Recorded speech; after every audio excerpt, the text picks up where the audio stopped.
Today we're going to discuss why your portfolio needs Disney. Disney announced in early May that they are going to release a new streaming service at $7 a month to compete with the likes of Netflix and Amazon.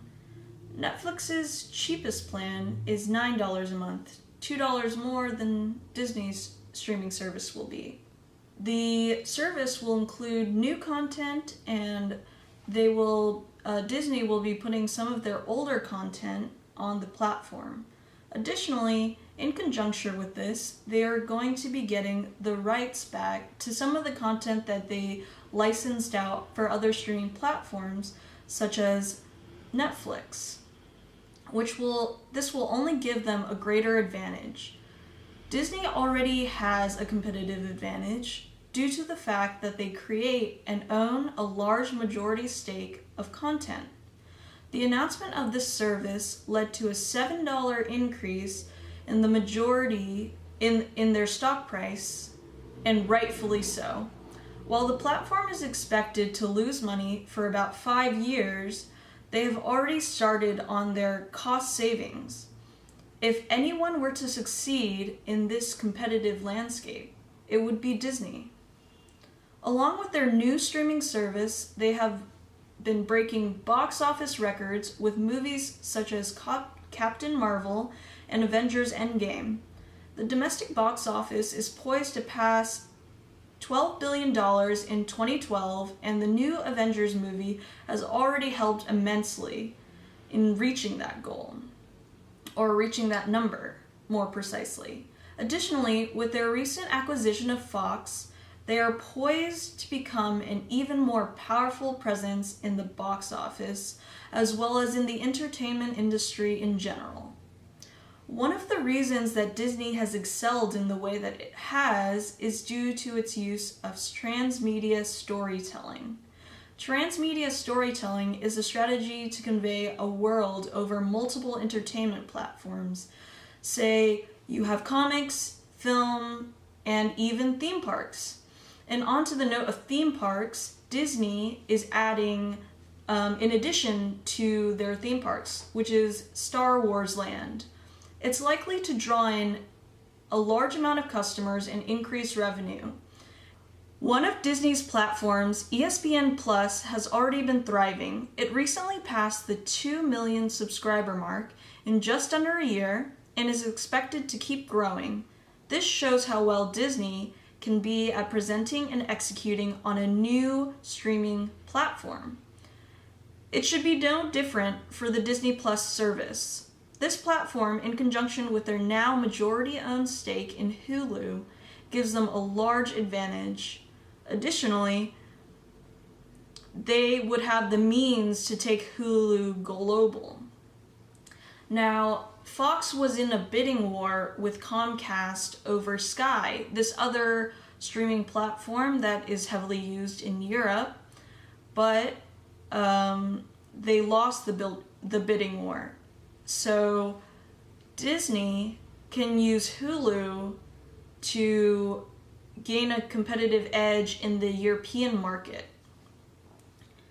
Disney itself has already held a large presence in the media landscape and will continue to grow with their acquisition of Fox Studios and their majority stake in Hulu. Additionally, due to the sheer size of the media players in the industry, there are such high barriers to entry. So for any company to enter the industry, they would have a tough time competing. Analysts see a lot of potential in Disney, and most of them do recommend buying the stock. This is due in part to the many projects that I mentioned earlier. Now let's move on to the numbers. Looking at the EBIT margin from a long perspective, it's been going up. Over the last couple of years, it has stayed a bit stagnant, but with the cost savings that Bob Iger is going to implement, it is looking to improve. Additionally, I took their beta for the 2-year beta adjusted in raw, and the 5-year beta, adjusted in raw. For both of them, you have a beta that's under 1, which implies less volatility. For the WACC, you can see here that it's steadily been declining over the last couple of years, which implies that the opportunity cost to invest in Disney is pretty low compared, and this is compared to the industry average of 9.42%. They're doing pretty well compared to the industry. Now let's go on to the DCF. These are some of the numbers that I got doing a DCF. So the assumptions I got from using the estimates on FactSet, as well as some of the historical, they're already historical numbers. And the projected stock price per share is $173.61, which is way above their current 135.82 current stock price. There is about 27.82% still left of value, still of implied value. I also did use find a multiple to do the DCF, an EBITDA multiple. And from this, I use comps. I had the FactSet comps, and then I eliminated some of the companies and ended up with the major companies, which would be most similar to Disney. And from that, I got a 12.59 EV to EBITDA multiple as an average. And so I use this for the